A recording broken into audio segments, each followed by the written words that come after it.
नमस्कार, आपण पाहता हिरकणी न्यूज. हिरकणी न्यूज प्रत्येक क्षण ताज्या घडामोडी आणि महत्त्वाच्या प्रत्येक बातमीसाठी नेहमी तत्पर.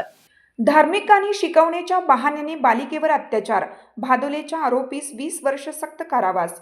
हातकणंगले तालुक्यातील भादोले येथे राहणारा राजाराम अशोक सुतार वय 52 यांनी धार्मिक गाणी शिकवण्याच्या बहाण्याने 10 वर्षीय बालिकेवर घरी बोलावून अत्याचार केल्याचे न्यायालयात सिद्ध झालं.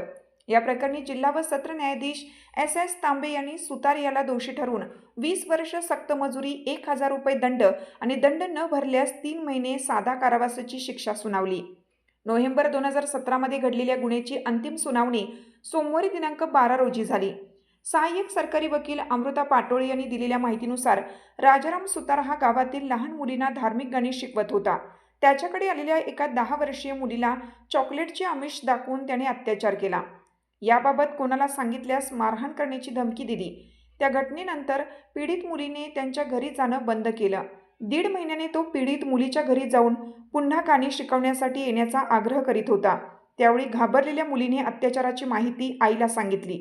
आईच्या फिर्यादीवरून पेठवडगाव पोलिसांनी सुतार याच्यावर गुन्हा दाखल केला होता. तत्कालीन पोलीस उपाधीक्षक कृष्णात पिंगळे यांनी तपास करून आरोपपत्र न्यायालयात दाखल केलं होतं. ॲडव्होकेट पाटोळे यांनी न्यायालयात 7 साक्षीदार तपासले. पाटोळे यांचा युक्तिवाद आणि उपलब्ध पुरावे ग्राह्य धरून न्यायाधीश तांबे यांनी आरोपीला बाललैंगिक अत्याचार प्रतिबंधक कायद्याअंतर्गत दोषी ठरवत शिक्षा सुनावली. धार्मिक कार्यात अग्रभागी असलेला राजाराम सुतार महाराज म्हणून परिसरात परिचित होता. त्याच्यावर विश्वास ठेवून अनेक पालक लहान मुलांना त्याच्याकडे पाठवत होते. मात्र त्याने पालकांचा विश्वासघात करून बालिकेसोबत कुकर्म केलं होतं. आपल्या हिरकणी न्यूज चॅनलला लाईक करा, शेअर करा आणि सबस्क्राईब करायला विसरू नका. आणि रहा अपडेट.